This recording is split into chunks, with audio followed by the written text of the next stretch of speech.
Bersyukur kepada Allah Subhanahu wa taala. Alhamdulillahirabbil alamin. Pagi hari ini kita tetap diberi kesehatan dan kesempatan hingga kita bisa hadir di sekolah kita ini dalam rangka bertetap muka bertemu dengan salah seorang tenaga dari LPMP Provinsi Riau, yakni Ibu Linda. Salawat dan salam tak lupa pula kita haturkan kepada junjungan alam Nabi Muhammad SAW. Allahumma shalli ala sayyidina Muhammad wa ala ali Muhammad. Yang kami hormati Ibu Linda dari LPMP Provinsi Riau, yang kami hormati Bapak Ibu Majelis Guru beserta pegawai tata usaha yang hadir pada kesempatan ini.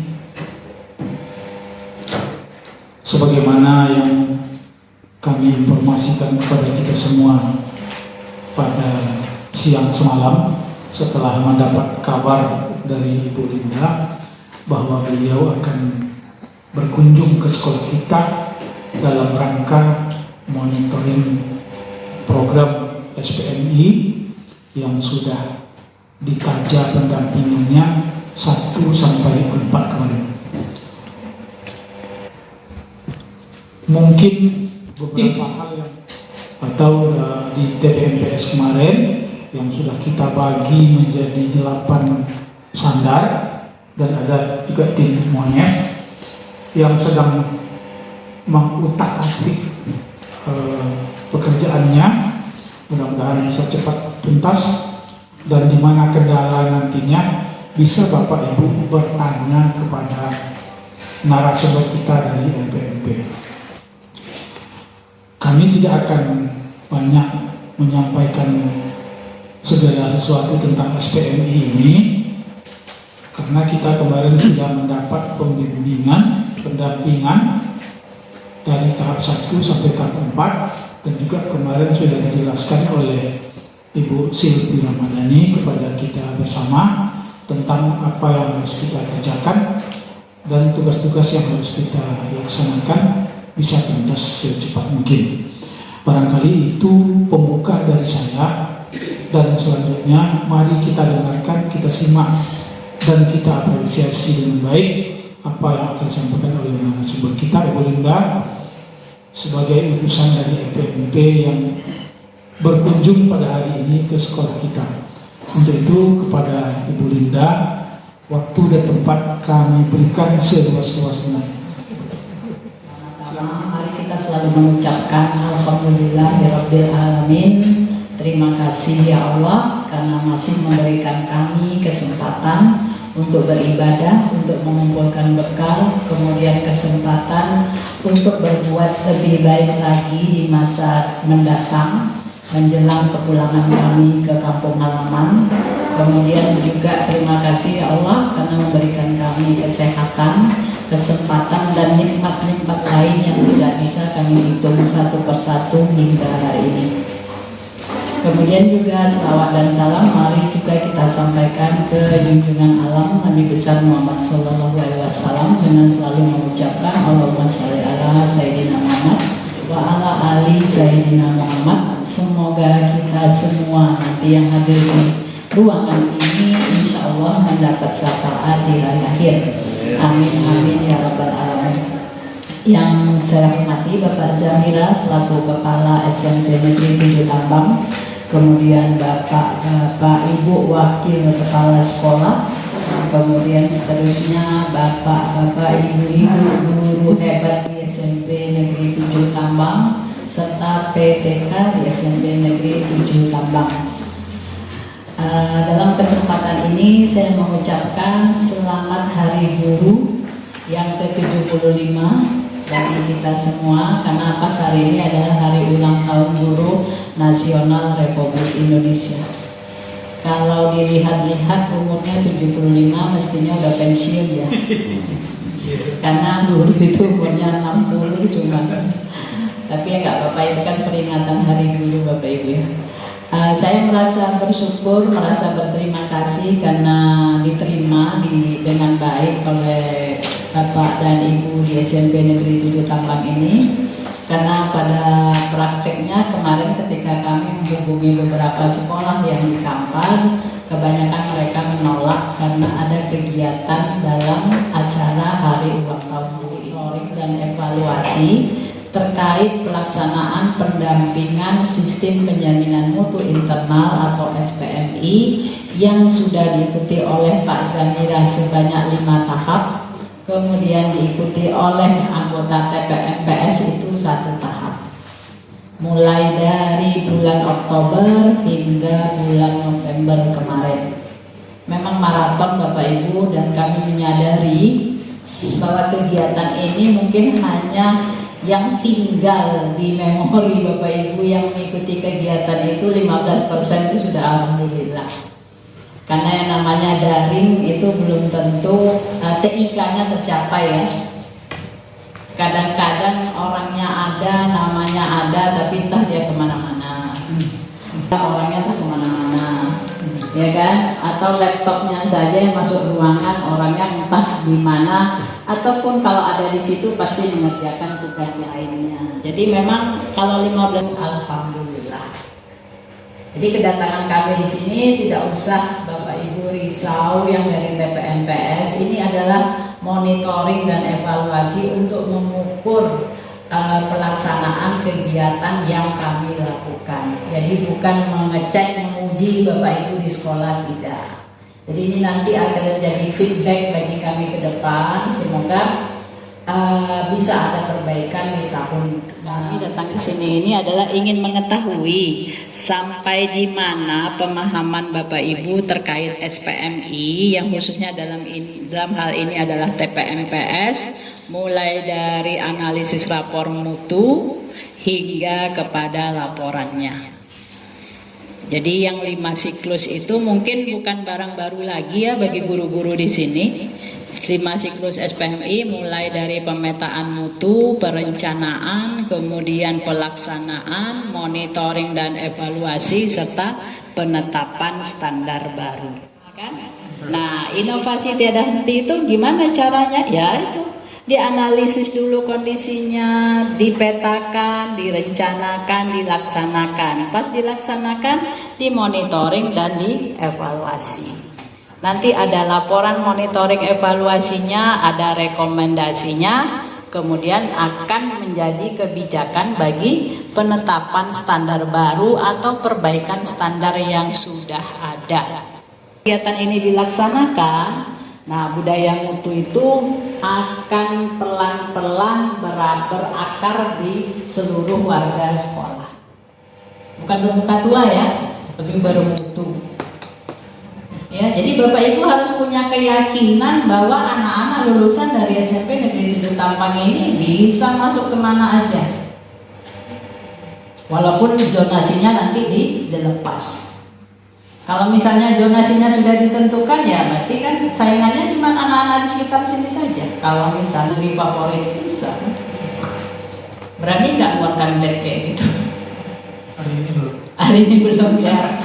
Jadi akan terlaksana kalau Bapak Ibu secara tim kompak untuk melaksanakan sistem penjaminan yang diapakan walaupun berkaitan, tapi di prosesnya yang diperbaiki. Nah, bagaimana cara memperbaikinya Bu? Ya kita selalu berpedoman kepada rapor mutu atau EDS sekolah. Kalau mengisi rapor mutunya insya Allah jujur, integritas, konsisten ya, insya Allah rapornya juga akan menunjukkan kondisi yang sebenarnya. Nah, dari rapor mutulah itu menjadi pijakan kita untuk menentukan apa-apa yang harus diperbaiki. Nah, disinilah fungsi TPMPS tadi. TPMPS ini akan membantu Bapak Kepala Sekolah selaku presiden di sekolah ini. Jadi presiden dan guru-guru yang lain itu sebagai lembaga eksekutif. Sementara TPMPS itu adalah legislatifnya atau DPR MPR-nya sekolah.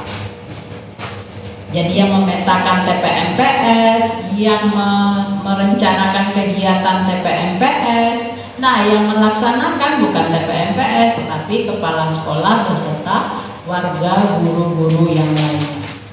Di saat merencanakan itu, baru tim audit akan melakukan monitoring dan evaluasi berdasarkan instrumen yang sudah dibuat.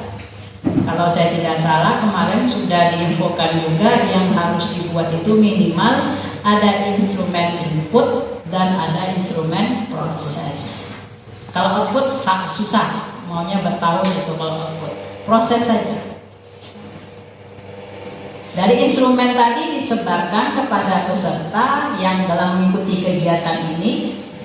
Kemudian nanti di entry datanya, dianalisa, muncullah rekomendasi.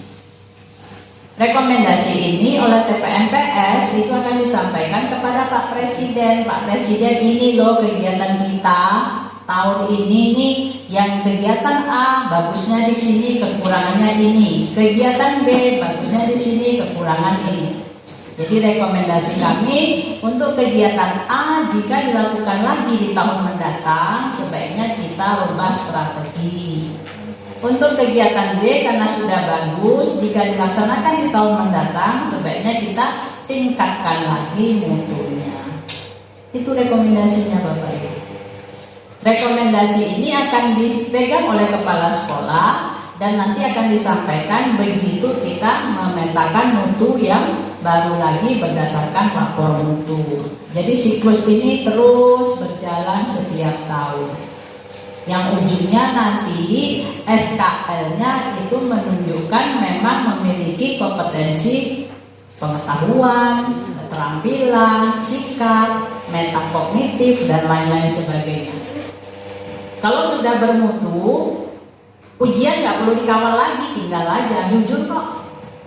Kalau sudah bermutu ya, pas ujian gurunya di majelis guru aja, nggak usah di kelas lagi, biarin aja anak-anak itu ujian sendiri. Kemudian otomatis mengambil sampah yang nampak di depan mata. Begitu juga dengan toiletnya, menggunakan toilet dipastikan tidak meninggalkan jejak. Semua barangkali ada yang salah ketika kita mendidik anak kita, ketika kita membina anak kita. Salahnya di mana? Kok tidak bisa diterapkan apa-apa yang sudah disampaikan tuh nggak bisa diterapkan di kehidupan sehari-hari. Nah, ini jadi perenungan bagi Bapak Ibu selaku orang yang memang mempunyai kendali penuh terhadap proses pembelajaran di sekolah. Oh, itu berhubungan dengan RPP-nya Bapak Ibu. Apakah yakin Bapak Ibu sudah hafal di luar kepala RPP yang dibuat itu? Langkah-langkahnya apa, kegiatan awal apa, kegiatan intinya apa, kegiatan penutupnya apa. Mungkin karena sepele Bapak Ibu, jadi kita cenderung untuk mengabaikan. Padahal dengan sepele-sepele itulah bisa kita tentukan perbaikan-perbaikan apa, peningkatan-peningkatan apa yang bisa kita lakukan untuk memodifikasi anak-anak didik kita. Karena tujuan pendidikan itu sebenarnya adalah menjadikan manusia dari apa adanya menjadi manusia yang seharusnya. Jadi itu Bapak Ibu ya, pemerintah tuh inginnya Bapak Ibu tuh betul-betul serius menangani pendidikan. Karena apa? Sudah ada tunjangan sertifikasi, sudah ada apalagi sudah ada gaji, ya sudah ada bos. Walaupun kita tidak bisa menutup mata bahwa masih ada kepincangan-kepincangan dalam melaksanakan pendidikan. Ya, walaupun sudah ada dana bos, tapi juga tetap ada regulasi dan ketentuan-ketentuan yang harus Bapak Ibu kerjakan. Jadi harapannya nanti sekolah tetap melaksanakan SPMI walaupun dibina atau tidak dibina oleh LPMP, karena dalam roadmap-nya atau dalam dalam alur perjalanannya di tahun 2023 atau 3 tahun lagi semua sekolah itu sudah melaksanakan SPM. Oh, sekolah ini rapor mutunya sudah 7 semuanya. Ya bagus, alhamdulillah. Kalau perlu kita pakai kurikulum Cambridge di sini. Kurikulum luar negeri kita patokan di sini, tapi dengan catatan 3 mata pelajaran harus disampaikan, harus di-deliver in English. Misalnya apa? Matematika, sains, dan bahasa disampaikan dalam bahasa Inggris. Itu kok pakai kurikulum luar negeri. Boleh?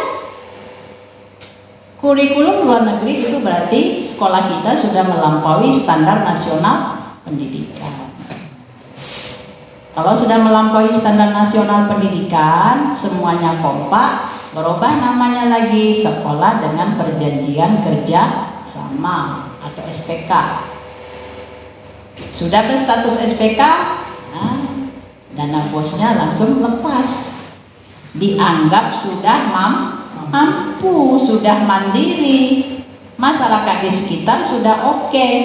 Bayar SPP 2 juta, no problemo katanya. Yang penting anak-anak kami memang kan kayak gitu orang tahu. Kita menjadi sadar apa-apa yang sudah kita kerjakan ini ternyata banyak yang keliru. Karena kebanyakan kita membenarkan yang biasa, bukan membiasakan yang benar. Contohnya, ketika anak masuk ke kelas, salam cium tangan guru itu, ada nggak memperhatikan? Cium tangan itu ditempel ke pipi, tempel ke kening, kan salah. Ada yang diperhatikan itu? Diperbaiki kan? Harusnya cium tangan itu kan langsung ke hidung anak. Kita memperhatikan. Jangan sampai cium tangan gurunya sibuk ngobrol. Tapi karena sudah biasa, kita tidak memperbaikinya. Itu yang tadi saya katakan membenarkan yang biasa. Coba kita rubah sekarang, membiasakan yang benar. Coba. Memang pertamanya mungkin sedikit repot Bapak Ibu, tapi kalau itu terus dilaksanakan, insya Allah akan berbuah manis. Jadi ini bagi Bapak Ibu yang anggota TPMPS tidak usah risau, saya hanya memonitoring dan mengevaluasi saja Bapak Ibu ya. Jadi tidak ada untuk menjudge, untuk menilai. Sistemnya hanya buka rapor mutu, lihat indikatornya, kita sesuaikan. Kalau udah sesuai ya oke, ditingkatkan lagi. Kalau belum sesuai harus diperbaiki, dibikin programnya. Sudah dibikin programnya, direncanakan apa bentuk kegiatannya, kapan dilaksanakannya, apa metodenya, berapa anggarannya. Nah, begitu masuk berapa anggarannya ini, kita langsung berhubungan dengan bendahara sekolah. Kira-kira untuk standar proses ini bisa masuk nggak kegiatan kami ini di sini? Karena di RKKAS itu ada 8 standar. Kan per standar Pak ya? Ya, bisa nggak dicantolkan? Oh sudah penuh, kita lihat yang penuh itu diisi dengan apa? Kalau misalnya diisi dengan kegiatan yang kita nampak belum begitu penting, ya mungkin bisa direvisi, dimasukkan kegiatan lain yang memang akan kalau sekali merangkul dayung 2-3 pulau terlampaui, mengapa tidak?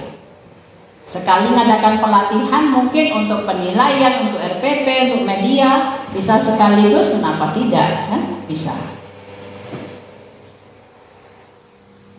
Jadi dengan SPMI ini Bapak Ibu coba dibiasakan untuk taat azas, taat aturan, kemudian mendokumentasikan apa-apa yang kita kerjakan. Karena sudah dikelompok-kelompokkan, ini untuk standar SKL, ini standar isi, ini standar proses penilaian, PTK, Sarpras, pengelolaan dan pembiayaan, sudah kita kelompok-kelompokkan. Karena akreditasi juga akan dilihat yang itu juga sama. Hanya saja ketika SPMI itu lebih banyak menekankan kepada prosesnya, pemahamannya, mutunya. Kalau akreditasi itu lebih menekankan ada tidak. Entah punya tetangga datangkan ke sini, kalau ada lagi ya. Begitu tim asesor keluar, pulanglah semua barang-barang yang dipinjam tadi. Ya, coba itu kita perbaiki. Akreditasi A, tapi nilai PMP-nya sekian. Jadi nanti untuk monitoring dan evaluasi ini, jika Bapak Ibu tidak bisa menunjukkan bukti fisiknya, saya langsung katakan tidak ya. Gitu aja. Jadi untuk feedback bagi kami, mungkin daring ini nggak efisien, harusnya tatap muka, sekolahnya ditemani, dibina dari pagi sampai sore untuk pemetaan mutu, untuk merencanakan, mungkin harus seperti itu.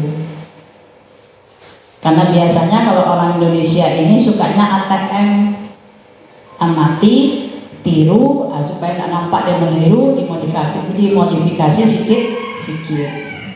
Nampak juga baru kan, berbeda dari yang lain. Padahal idenya ide orang lain. Jadikanlah hasil dari monitoring dan evaluasi ini sebagai cambuk bagi kita untuk memperbaiki apa-apa yang harus kita perbaiki ke depannya berdasarkan data rapor mutu ataupun data EDS yang memang sesuai dengan kondisi di sekolah. Dan itu adalah tanggung jawab kita bersama, bukan tanggung jawab Pemda, bukan tanggung jawab kepala sekolah, bukan tanggung jawab guru. Kalau perlu nanti Mbak Zamira adakan sosialisasi dengan warga sekolah kalau sudah tatap muka. Masa sosialisasi itu 10 tahun sampai 2015 sebetulnya habis kewajiban pemerintah untuk melakukan sertifikasi kepada guru-guru yang belum diangkat sebelum tahun 2005. Nah, di Indonesia lah satu-satunya peraturan Menteri Pendidikan dan Kebudayaan yang mengalahkan undang-undang. Padahal undang-undang dasar, undang-undang, Kepres, baru permen. Tingkat berapa itu? Permen mengalahkan undang-undang di Indonesia nih. Undang-undang menyatakan setiap guru harus S1 dan D4, mempunyai sertifikat profesi. Tapi karena permen, bisa. Bapak Ibu percaya nggak? Guru SD ada yang D2, ada yang tamat SPG. Tapi sudah sertifikasi. Mestinya kan uang sertifikasi itu dipakai lah untuk mengupgrade diri. Untuk kuliah. Konda. Atau bagi yang belum linier, coba cari caranya bagaimana supaya linier. Kalau tidak linier di SMP, cari celah bagaimana kita bisa mengajar di tamatan fisika. Kan nggak boleh ngajar di SMP. Tapi apa daya, jurusan IPA di perguruan tinggi nggak ada. Iya kan? Jurusan IPS juga tidak ada. Nah, itulah sekali lagi Bapak Ibu coba ingat-ingat itu peraturan mengalahkan undang-undang itu di Indonesia. Negara lain nggak ada. Begitu juga dengan sistem penjaminan mutu pendidikan ini. Dikeluarkan 2016, nanti akhirnya itu 2026. Lewat dari situ sekolah yang belum melaksanakan SPMI mungkin kena sanksi. Bisa jadi dana bosnya ditarik. Bisa jadi DAK-nya tidak dialokasikan untuk satuan pendidikan tersebut. Mari kita sama-sama lihat. Karena apa? Karena Bapak Ibu ini bosnya Tito Karnavian. Kalau saya bosnya bos Gojek, Makarim. Beda kan perlakuannya. Jadi kami selaku anak buah Makarim hanya bisa menghimbau, memberitahukan ini loh yang benar, seharusnya begini. Nah, berulang apakah mau dilaksanakan tergantung Tito Karnavian yang menginstruksikan apa enggak ke bawahnya. Makanya kalau perlu Perda untuk peningkatan mutu itu ada, tapi selalu kandas di anggota Dewan, anggota DPR. Dan ternyata anggota DPR itu nggak suka dia mutu pendidikan itu nggak suka, jadi nggak memandang itu penting. Kerjakan segala hal yang memang didukung oleh, kalau udah peraturan kan orang pasti itu tunduk. Nah di sini kesulitan kami, walaupun ada SKB berapa menteri, nggak juga bisa. Jadi begitu aja lah, kami dari FNP hanya bisa memanggil Bapak Ibu untuk pelatihan, mengumumkan ini, tapi kalau tidak ada peraturan dari daerahnya yang mengatur harus melaksanakan SPMI, susah juga. Muncullah mulut-mulut kalimat-kalimat, banyak betul program ini Temana 1. Ada program Adiwiyata, sekolah sehat, ramah anak, apa lagi? Literasi. Kemudian bos segala macam, apa lagi? Banyak program-programnya. Nah itu bikin pusing kata, tambah lagi sekarang SPMI. Tapi dengan adanya TPNPS, semua yang banyak-banyak tadi diakomodir dalam satu TPNPS. Koordinator bos masuk TPNPS, koordinator Adiwiyata masuk TPNPS, koordinator sekolah ramah anak masuk TPNPS, koordinator sekolah inklusi masuk TPNPS. Apa lagi? Koordinator sekolah aman dari bencana masuk ke TPNPS. Sehingga apa? Sehingga semua warga sekolah ini tahu kondisi sekolah yang sebenarnya. Jangan nancak di labuah, tapi di dalamnya bobrok, jangan. Lebih bagus dari luar jelek, dari dalam luar biasa. Itu lebih bagus. Barangkali itu yang dapat kami sampaikan. Kalau ada yang mau bertanya dalam forum ini sebentar, kami persilakan. Kalau tidak ada, kita lanjutkan kepada apa yang dimaksud oleh Ibu Indah. Ada Bapak Ibu? Nah, mudah-mudahan kita harapkan semua sudah paham dan mengerti. Kalau kegiatannya yang belum paham itu wajar, karena tidak semua kemarin yang ikut dalam proses pendampingan. Inilah nanti apa yang Bapak Ibu kerjakan. Kalau belum paham semuanya, bisa ditanyakan langsung nanti kepada Ibu Dina. Yang jelas apa yang sudah kita kerjakan itu yang diperlihatkan kepada Ibu, dan apa yang tidak kita kerjakan jangan dikarang-karang. Barangkali itu. Terima kasih Ibu. Assalamualaikum warahmatullahi wabarakatuh. Terima kasih Ibu telah memberikan waktu kepada kami. Di sini saya tim dari Safras Sana Basrana. Jadi di PNP kami itu nilainya masih di bawah SMP. Tapi kenyataannya di kami ada. Contohnya gini Bu, tentang labor IPA. Waktu 2019 labor IPA itu belum ada, tapi sekarang sudah ada. Jadi bagaimana kami mengisi rencana mutu itu? Apakah kami buat program baru ataupun tidak? Terima kasih. Dilaporkan juga di dalam Dapodik. Karena kalau tidak dilaporkan Dapodik, Bapak Ibu harus tahu ketika pembuatan lapor mutu itu 5 standar itu diambil dari dasar isian PMB, instrumen PMB, tapi 3 standar itu diambil dari Dapodik. Jadi ketika bermigrasi antara 3 standar ini dari Dapodik ke PMP-nya untuk lapor mutunya, terkadang di Dapodiknya itu ukuran beratnya itu 80 kilo, di PMP-nya hanya disediakan ruang untuk 20 kilo. Akibatnya kan nggak muat. Ketika tidak muat itulah banyak data-data yang tercecer. Karena bagaimanapun juga Bapak Ibu, instrumen lapor mutu atau PMP ini masih banyak kelemahannya. Ya, begitu ada sinkron data antara Dapodik dengan PMP. Ternyata jaringannya waktu itu nggak bagus. Ketinggalan lagi di Dapodiknya. Nggak semua Dapodik terangkat. Jadi untuk Satgas gitu Pak, dipastikan dulu bahwa di Dapodiknya memang sudah terupdate dengan kondisi kita yang sebenarnya.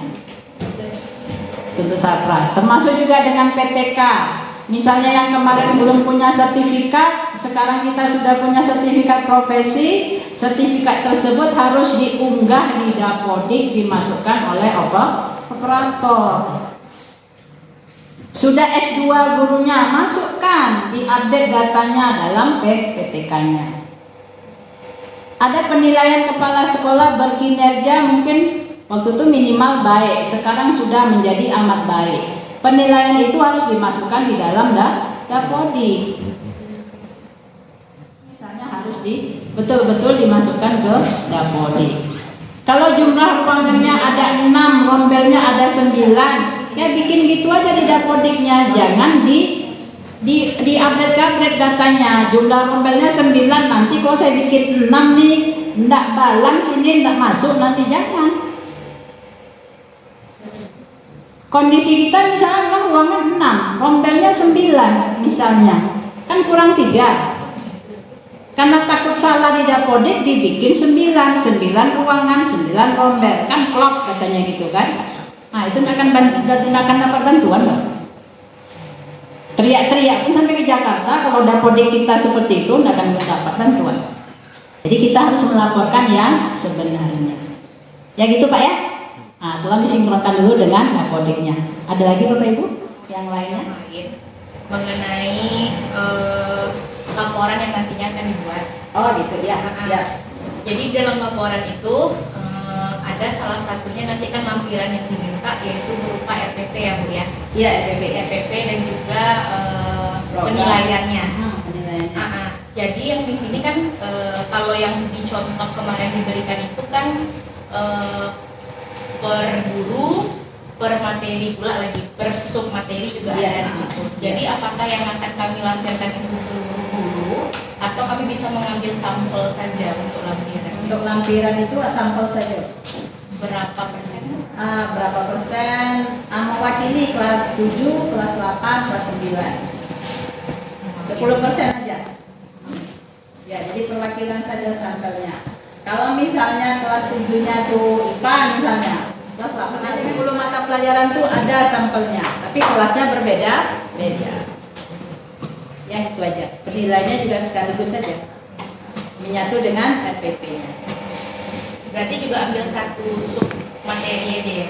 Nggak harus Bu, terserah aja. Pokoknya RPP aja. Ada satu sumber.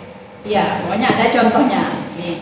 Untuk 10 mata pelajaran di SMP 7 ini contohnya, mau kelas berapa, tapi dalam mengisi rapor SPMI itu kan ada masalah tentang akar masalah. Iya. Misalnya dari beberapa indikator yang dilihat dalam rapor. Jadi ada informasi bahwa kalau seandainya dilihat di dalam PDF indikator mutu, di situ ada beberapa poin, misalnya resiko dan penyebab kenapa ini belum terjadi misalnya. Seandainya penyebab yang di dalam buku indikator mutu itu tidak menjadi salah satu faktor kami belum mempunyai indikator yang ada, apakah harus mengikuti yang ada di indikator? Tidak. Bisa disesuaikan dengan kondisi yang ada di sekolah.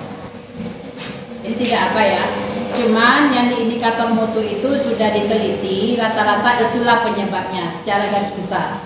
Tapi Bapak Ibu tidak, itu bukan harga mati. Disesuaikan dengan kondisi yang harus melakukan analisis SWOT. Ada strength, ada weakness, ada opportunity, dan ada threats. Ada kelemahan, ada kekuatan, ada peluang, dan ada ancaman. Itu supaya apa Bapak Ibu kami berikan indikator mutu itu supaya Bapak Ibu gampang gitu loh. Tapi kalau tidak sesuai silahkan disesuaikan. Oke? Bisa ya, jadi bukan harga mati ya Ibu ya. Itu yang saya katakan terasa ada, terbuat tidak, itu nggak bisa tuh. Itu bukan SPMI. SPMI itu ada data, ada bukti fisiknya. Supaya kita apa? Bukan katanya, bukan kata Pak Jamila, bukan kata Pak Pengawas, bukan kata Pak Kepala Dinas, nggak ada. Harus ada bukti. Tapi kita kena ada. Pak Pramuka. Ini kita buat lagi. Pramuka. Nah, ketersediaan SDM-nya. SDM ini kita kan tersedia. Ada.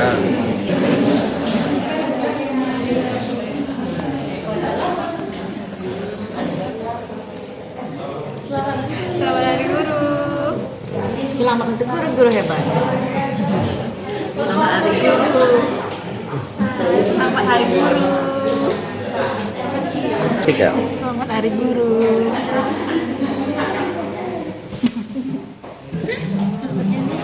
oke nih. Satu. Selamat Hari Guru. Guru selamat.